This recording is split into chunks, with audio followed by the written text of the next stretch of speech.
बताइए, ये काम को हम पूजा समझ के कर रहे हैं, एक काम को हम कार्य की कुशलता की दृष्टि से कर रहे हैं, एक काम को हम मजदूरी की तरह से कर रहे हैं। तो तीनों जो वृत्तियां हैं मन की जो है, जिसमें हम कार्य को कर रहे हैं, मान लीजिए पहली अवस्था में कोई व्यक्ति किसी काम को कर रहा है तो उसको अपने कार्य का मूल्यांकन दूसरे मनोवृत्ति से जो काम को कर रहा है उससे करना चाहिए कि नहीं करना चाहिए?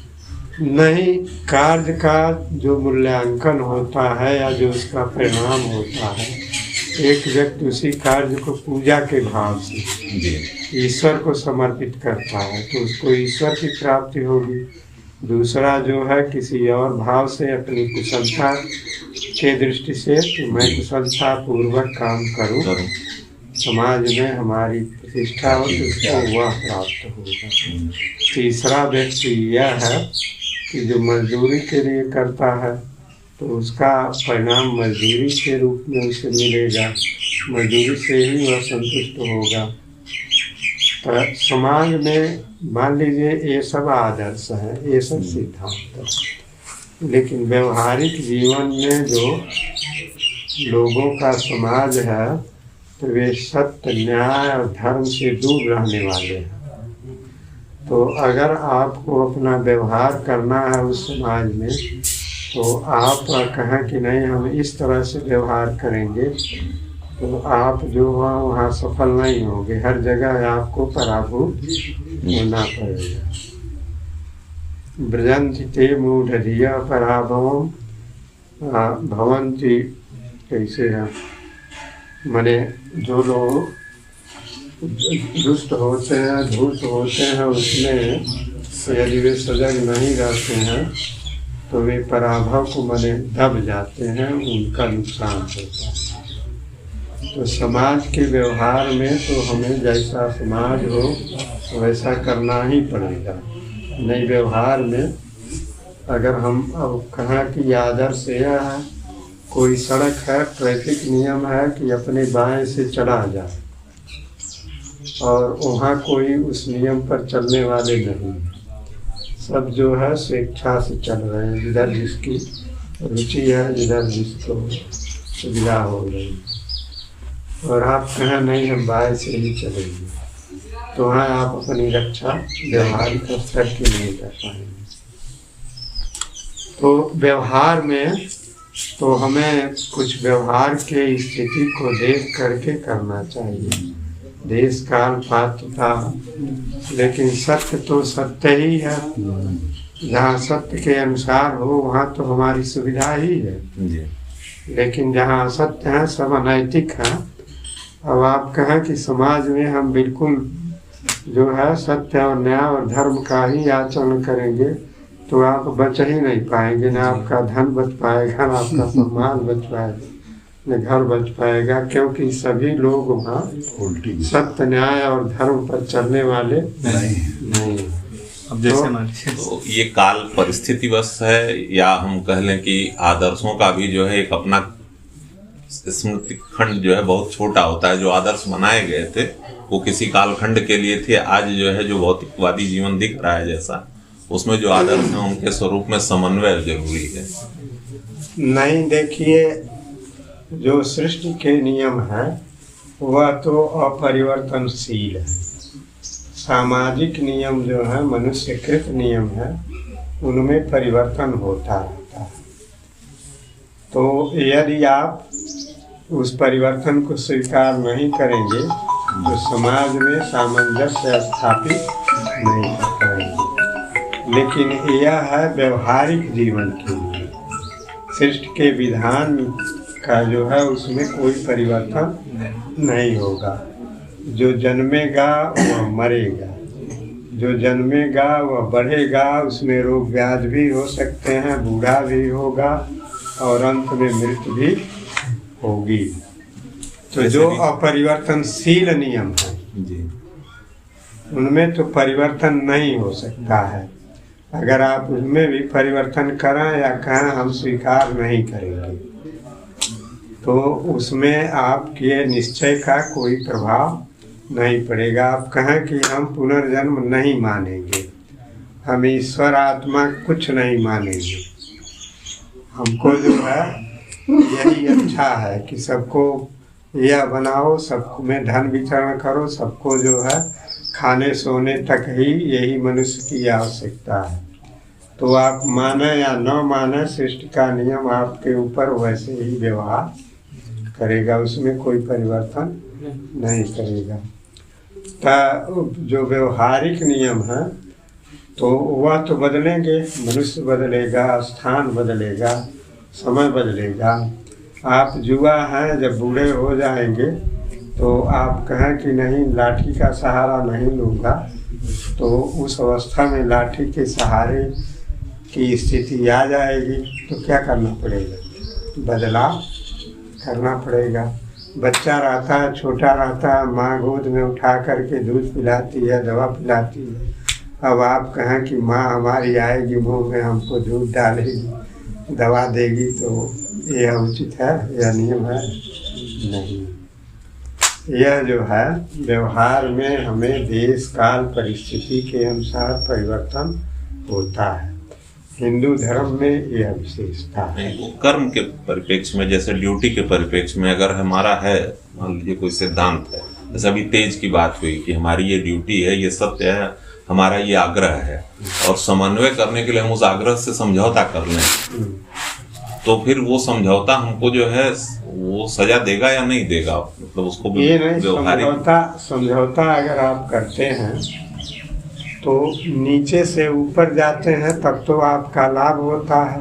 समझौता वही न होगा, कहीं अधिक है उसको कम करें, और कहीं कम है उसको थोड़ा सा बढ़ाएं, यही समझौता होता है। कुछ है आदान प्रदान करके ही समझौता किया जाता है। तो मान लीजिए नीचे से अगर आप ऊपर जाते हैं तब तो समझौता आपके लिए हितकर होता है, और ऊपर से नीचे आते हैं तो ऐसे समझौता में व्यवहार के लिए तो कर लेना चाहिए, लेकिन उसको अपने जीवन का आदर्श नहीं बनाना चाहिए। अगर कोई व्यक्ति मांसाहारी है और कहीं शुद्ध शाकाहारी भोजन है, तो मांसाहारी व्यक्ति अगर समझौता कर ले, चलो आज शाकाहार लेंगे, तो उसका वह तो उन्नत हुआ। लेकिन शाकाहारी व्यक्ति को कहीं मांसाहार में जाना हो तो भले समझौता कर ले, वहाँ तो हम खा लेंगे लेकिन हम मांस नहीं खाएंगे। मान लीजिए वहाँ सामाजिक दौर में अगर किसी के लिए हो जाए कि जीवन रक्षा के लिए उसको मांस खाना ही है, तो वो अडिग रहे अपने आत्म अनुशासन पे, या वहाँ वो समझौता कर ले कि जीवन जीने के लिए ये ठीक है। यह निर्भर करेगा व्यक्ति के अपनी निष्ठा पर। अगर उसकी आत्मनिष्ठा प्रबल है, उस स्तर की चेतना है कि वह अपने को उससे नीचे न गिरे, तो वह न ले तो अच्छा है। लेकिन मान लीजिए अभी उसकी स्थिति यह है कि हमें जो है अभी ऊपर उठना है, शरीर का बचाव करना है। अब जो सिद्ध है उसको तो समझौता की कोई ज़रूरत नहीं है, लेकिन मान लीजिए जो साधक है उसको अभी समझौता की ज़रूरत पड़ेगी। उसको यह है कि अभी हमको अपने शरीर की रक्षा करनी है। हनुमान जी ने कहा कि सुरसा से कि मुझे आप जाने दो, उधर से राम काज कर फिर मैं आऊँ, सीता की प्रभु सुधे सुनाऊँ, तब तक इसमें कैसे बैठी हूँ माई सत्य कहूँ। मैंने उन्होंने कहा कि मेरा तो काम यह है, मैं इस काम के लिए जा रहा हूँ, तुमको अगर तुम मुझे खा लोगी तो मेरा काम नहीं होगा। अब समझौता हुआ, समझौता मान लीजिए समझौता करते, ठीक है जाओ वह काम करके आओ, फिर तुम हमारे मुंह में आ जाना, खा लेंगे। लेकिन मान लीजिए वह सबल रहे, हनुमान जी सबल रहे, सुरसा के बस में नहीं हुए, उसको हरा करके उसको लांग करके वे चले गए। तो जो धर्मव्रती हैं, धर्म में जिनकी निष्ठा है, जिनका कार्य पूरा हो चुका है, या जिनमें उस स्तर की चेतना है कि यह किए बिना भी हम रह लेंगे, तो यह उत्तम माना जाएगा। लेकिन जिनकी अभी वह स्थिति नहीं है, जो अभी देह वृत्ति है, उनको देह की आवश्यकता है, तो वह उसे सिर्फ समझौता के अवसर पर समझौता के लिए ही लेंगे ना, उसको सिद्धांत नहीं बनाएंगे। मान लीजिए कोई व्यक्ति है, बीमार हुआ, कहा गया उसको ब्लड की ज़रूरत है, तो वह आदर्शवादी हो सकता है? नहीं, किसी का खून पीना, मुंह से पीना चाहे इंजेक्शन से पीना, एक ही बात है। तो हम जो है नहीं पिएंगे। लेकिन जिनकी शरीर में आसक्ति है, इनको लगा कि नहीं शरीर रहेगा। अब मान लीजिए जो धर्मवर्ती हैं वो कहेंगे मरना तो मरना ही है, मैं ब्लड नहीं पीऊँगा, ब्लड नहीं लूँगा, तो उत्तम है। क्योंकि ब्लड बनाने वाला ब्लड से तो बना नहीं रहेगा। ब्लड बनाता है आपकी चेतना, आपकी आत्मा। अगर वह न रहे तो ब्लड नहीं बनता है, ब्लड पानी हो जाता है। ब्लड है तो आत्मा नहीं मर जाएगी, हमारा जीवन नहीं मर जाएगा। फिर एक नया ब्लड निर्माता तैयार हो जाएगा, ताज़ा लीवर मिलेगा, ताज़ा फेफड़ा मिलेगा, ताज़ा हृदय मिलेगा कि नहीं, ताज़ा माँ बाप मिलेंगे, खूब आदर देंगे, कहीं लड़के के रूप में होंगे तो मिठाई बांटेंगे लोगों को कि नहीं, कि हमारे पुत्र पैदा हुआ है, देखिए आप खुशहाली में, तो ऐसे करेंगे। लेकिन मान लीजिए अगर यह भाव रहा देह में कि मैं बना रहूं, तो वह अपना ले लेंगे। अब समझौता करना रहा तो ठीक है, उतना ही तक लेंगे और आगे हम नहीं लेंगे। कह दिया आपको मांसरस देना पड़ेगा, मांसरस से आप यह हो जाएंगे। मैंने बहुत से शरीर विज्ञानी यह जोर देंगे कि अगर आपका रक्त कम है तो रक्त दे दिया जाए। वेद में भी है कि उसमें रक्त से वह उनको बढ़ाया जा सकता है। लेकिन मान लीजिए जिनको यह पसंद नहीं है, जो जानते हैं रक्त बनाने वाला रक्त से वह कुछ होगा नहीं, और जब उसको अपने रक्त के रूप में वह स्वीकार करेगा तभी रक्त वह काम करेगा। वैसे रक्त काम नहीं कर, रक्त चढ़ाने मात्र से आपके अगर शरीर का जो रक्त बनाने वाली फार्मेसी है उसका अंग न बने तो क्या वह रक्त आपके शारीरिक जीवन का अंग बन पाएगा? नहीं बन पाएगा। तो जो मान लीजिए दूरदर्शी है, जो समझते हैं आखिर शरीर जाएगा ही, तो फिर क्यों हम नीचे गिरे? जिनका आत्मनिष्ठा, जिसमें आत्मिक तेज हो, अब यही तेज है, जिसमें आत्मा तेजस्वी है, वह कहेगा कि नहीं है, उसके आत्मा में प्रकाश है, उसके आत्मा में ताप है, वह किसी को अपने पास आने पर जला देगा। और जिसमें मान लीजिए कि वह तेज नहीं है, वह तो कहेगा बच जाएंगे, तो वह ले सकता है। तो यह निर्भर करता है चेतना के स्तर पर। जो कोई परिपूर्ण होंगे वह नहीं लेंगे, लेकिन सबके लिए एक ही नियम निर्धारित नहीं किया जा सकता है।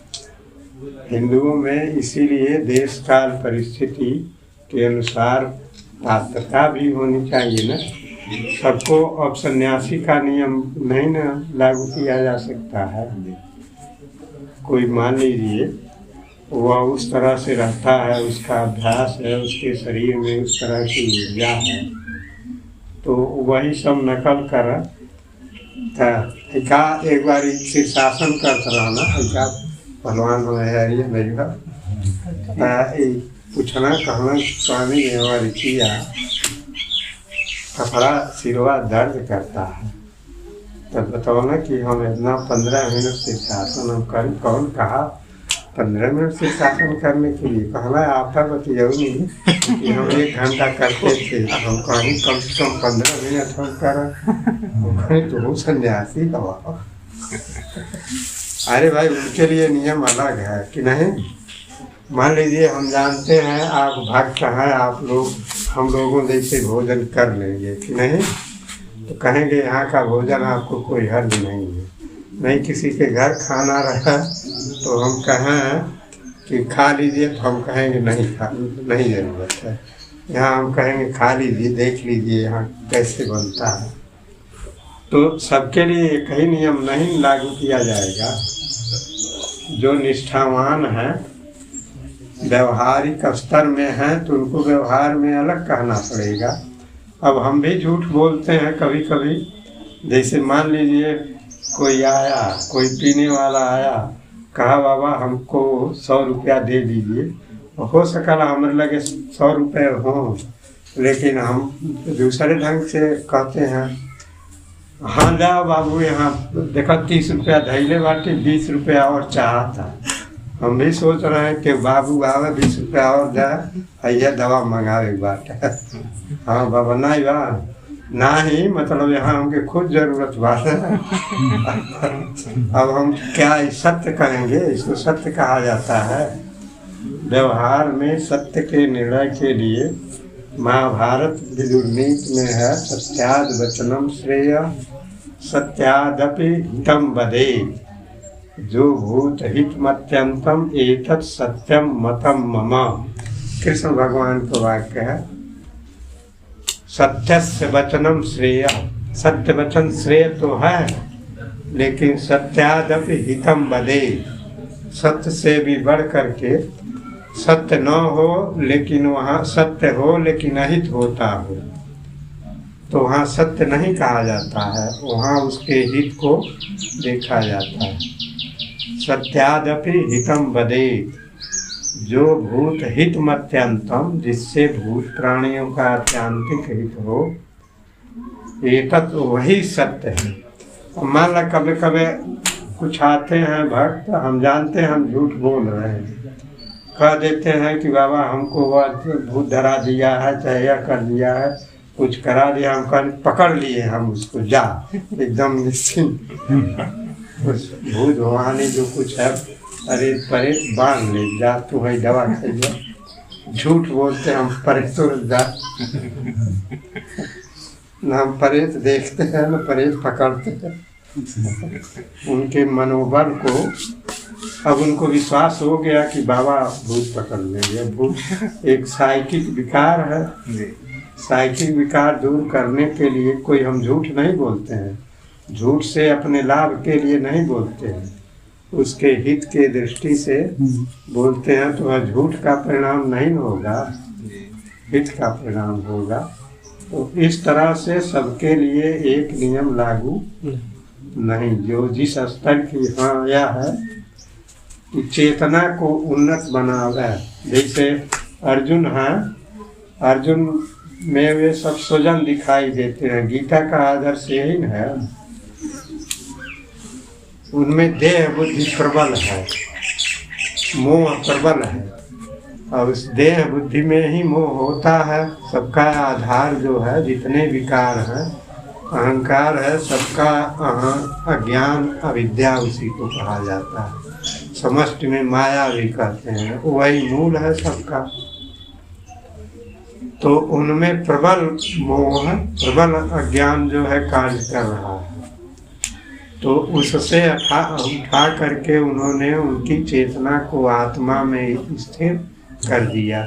जो आभासी मैं था उसी को उन्होंने बताया, उसके विशेषज्ञ वो परमात्मा है, वह जानते हैं कि यही सत्य नहीं है, यही समग्र नहीं है। तो उन्होंने जो है आत्म भाव में उन्हें बैठा दिया, समष्टि में बैठा दिया।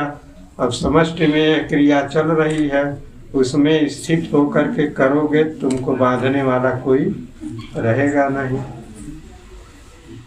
तो यही योग कर्मस कौशलम कहा गया है। योग में कुशलता ही, कर्म में कुशलता ही योग है। कर्म की कुशलता क्या है?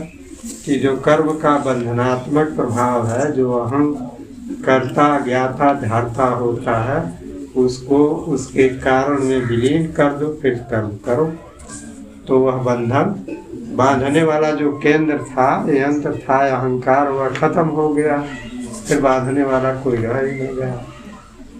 तो सबके लिए एक नियम नहीं है, हर परिस्थिति में एक ही जैसे नहीं है। तो वे उनके लिए है जो उस पूर्णता में सिद्ध हो, लेकिन इनको व्यवहार में आना है, उनको वहाँ देश काल परिस्थिति, हिंदुओं के धर्म में यह विशेषता है और लोगों में विशेषता नहीं। उनके किताब में जो लिख दिया गया कि जेठ में उनको ऊनी वस्त्र पहनना चाहिए, तो ऊनी वस्त्र पहनेंगे। ये नहीं समझेंगे कि किस देश में यह कहा गया था। ठंडे देश वाले ने किसी ने कहा है, यह गर्म देश है, यहाँ हमको जो है नहीं करना चाहिए, कह दिया गया इस तरह से हाथ धोना चाहिए। उनको यह पता नहीं कि निपनिया देश में यह नियम था कि पानी बचा करके काम करो। तो जहाँ पानी की बाढ़ आ रही है वहाँ भी वह उल्टा ही हाथ धोएंगे। तो हिंदुओं में इस तरह का अंधविश्वास और विवेकता नहीं है। यहाँ विवेक है, यह है कि अपने आप विवेक का निर्णय करने का यह अधिकार सबको नहीं दिया गया। मने 10 धर्माचार, 10 उसके विशेषज्ञ इकट्ठा होंगे, उनको परिवर्तन का अधिकार दिया गया है। कुंभ आज मेले हैं जो धर्म संसदी बैठती है, वह इसीलिए हर 12 साल में लगता है कि वहाँ कुछ अपना परिवर्तन। तब मान लीजिए धर्माचार्यों को कुछ समाज अधिकार दिया हुआ था, आज उनको कोई आज की व्यवस्था में अधिकार नहीं। अब कोई धर्माचार्य समाज में कुछ अपना अधिकार जताने जाए, कहा जाएगा कि मूर्ख है, अब कानून से ले जाके करा देगा। तो ये कुंभ जो लगता है उसका उद्देश्य यही था। हाँ, मतलब धार्मिक समाज है, संसद है, उसमें धर्म के सिद्धांतों में उसकी प्रेरणा देना, उसका नवीनीकरण करना, हर समय हर चीज में परिवर्तन, सेमिनार और होता है वार्षिक उत्सव, इसीलिए न होता है। लेकिन जातियां केवल हिंदू धर्म ही क्यों है और धर्म में नहीं है? कहाँ है और में है? ईसाई में नहीं है, पारसी में नहीं है, यही मुसलमानों में। अरे तो मुसलमान तो कन्वर्टेड है। ईसाइयों में क्यों नहीं जात है? सब में जात है। ईसाइयों में जात नहीं, सुनो, जाति का आधार भिन्न भले है। कहीं धन को लेकर के जाति बनी है, वर्ग बना है, जाति बनी क्या? यहाँ क्या है? जाति बने क्या? वर्ग नहीं। तो कुछ समाज में जो है धन के आधार पर वर्ग बने है कि नहीं? समाज शास्त्री लोग जानते हैं कि कहीं कहीं धन को आधार लेकर के बना है, कहीं कहीं जो है उनके आचरण को लेकर के वर्ग बना है। हिंदुओं में धर्म के आधार पर, संस्कृति के आधार पर यह वर्ग विभाजन हुआ था। वर्ण विभाजन ब्राह्मण क्यों श्रेष्ठ कहा गया? कि वह सांस्कृतिक दृष्टि से सबसे उन्नत है, चेतना की दृष्टि से वह सबसे उन्नत है। जो सबसे नीचे है वह क्यों छोटा है? इसलिए कि वह सांस्कृतिक दृष्टि से, सांस्कृतिक दृष्टि चेतना की ही दृष्टि न है। मतलब जो प्रकृति पर जितना अधिक अधिकार रखता है। अब ब्राह्मण होता था तो अपने तप और त्याग में ही गौरवान्वित होता था। मतलब सृष्टि के जो नियम है उससे वह बहुत ऊपर होता था। तो यहाँ का जो विभाजन है वह किस पर आधारित है? सांस्कृतिक आधार पर, धर्म के आधार पर, चेतना के आधार पर, जीवन के वास्तविक सत्य के आधार पर। लेकिन अन्य देशों में जीवन के सत्य का इतनी व्यापक और इतना गहराई से ज्ञान था ही नहीं जिसका महत्व है।